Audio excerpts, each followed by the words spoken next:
উমর ইবনে খাত্তাব রাদিয়াল্লাহু আনহু, এবং আপনারা জানেন উমর কি, উমর বললেন, ইয়া রাসূলুল্লাহ আজিনলি আন আদরিবা উনুকা হাযাল মুনাফিক, আমাকে অনুমতি দিন এই মুনাফিকের মাথা আলাদা করে ফেলি। আল্লাহ রাসূল বলেন, দাহু, ছাড়ো, বাদ দাও, এইরকম মানুষের সাথে গায়ে লাগারও তো দরকার নাই এই বেয়াদবের। কিন্তু আল্লাহ রাসূল বলেন, ছেড়ে দাও, কিন্তু দেখে রাখো, একে দেখে রাখো, এর চেহারা, এর চরিত্র, স্বভাব, সিরত সুরত দেখে রাখো। কি জন্য? কারণ হচ্ছে এই ব্যক্তির পরবর্তীতে কিছু মানুষ আসবে, এই ব্যক্তির চিন্তা ভাবনা, এই ব্যক্তির মগজ, এই ব্যক্তির বেয়াদবি, এই সবগুলা তার পরবর্তীদের মধ্যে পাওয়া যাবে।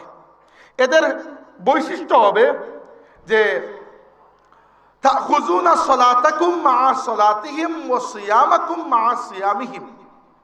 হে আমার সাহাবীরা, তোমরা এমন মানুষ দুনিয়াতে দেখবে, এই মানুষের পরবর্তীতে, এই মানুষের চিন্তায় এমন মানুষ দুনিয়াতে আসবে যারা এত নামাজ পড়বে, এদের নামাজের কাছে তোমরা তোমাদের নামাজকে কম মনে করবে।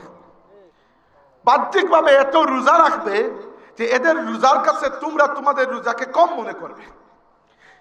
ইয়াকরাউনাল কুরআনা ওয়ালা ইউজাউযু তারাকিহিম, তারা কোরআন শরীফ তিলাওয়াত করবে, কিন্তু কোরআন তাদের গলার হাড়ের নিচে কখনো ঢুকবে না, অন্তর পর্যন্ত যাবে না। ইয়ামরুকুনা মিনাদ দ্বীন কামা ইয়ামরুকুস সাহমু মিনার রামিয়া, এরা দ্বীন ইসলাম থেকে এমন ভাবে বেরিয়ে যাবে যেভাবে তীর শিকারকে ভেদ করে এফুড় এফুড় করে বেরিয়ে যায়। নাউজুবিল্লাহ। আর এই মানুষগুলো আল্লাহর রাসূলের যুগে বের হয় নাই, আবু বকর, ওমর, উসমান রাদিয়াল্লাহুর যুগে আস্তে আস্তে এদের রং দেখা গিয়েছিল। আর আলী রাদিয়াল্লাহু আনহু যখন খলিফা হয়েছিলেন তখন 1200 মানুষ এই ব্যক্তির বংশধর, এই ব্যক্তির শুধু বংশধর নয়, এই ব্যক্তির চিন্তার উত্তরাধিকারী।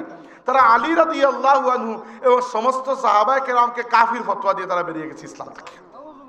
এরা হচ্ছে ইসলামের ইতিহাসে প্রথম বাতিল ফিরকা, যাদেরকে আমরা খাওয়ারিজ বলি। এরপরে আরেকটা দল বেরিয়ে গিয়েছিল, এটার নাম হচ্ছে শিয়া, তাদেরকে আহলুত তাসাইয়্যুও বলা হয়। এই শিয়া যারা, এদের মূল সমস্যা, এরা কারবালার যুদ্ধে হুসাইন রাদিয়াল্লাহু আনহুকে ডেকে নিয়েছিল যে আপনি আসুন, আমরা ইয়াজিদের বিরুদ্ধে আপনাকে সাহায্য করব। অথচ করে নাই যে মনের মধ্যে একটা অপরাধ বোধ, এই অপরাধ বোধ থেকে এরা প্রত্যেক বছর 10ই মুহররম আসার পরে কারবালায় এসে কান্নাকাটি করতো। তো এগুলো ঠিক আছে, করুক, এতে তো কারো কোনো ক্ষতি নাই। কিন্তু আস্তে আস্তে এদের মধ্যে এমন কিছু আকিদা, নতুন আকিদা তৈরি হলো যে নতুন আকিদাগুলো সাহাবীদের আকিদা নয়।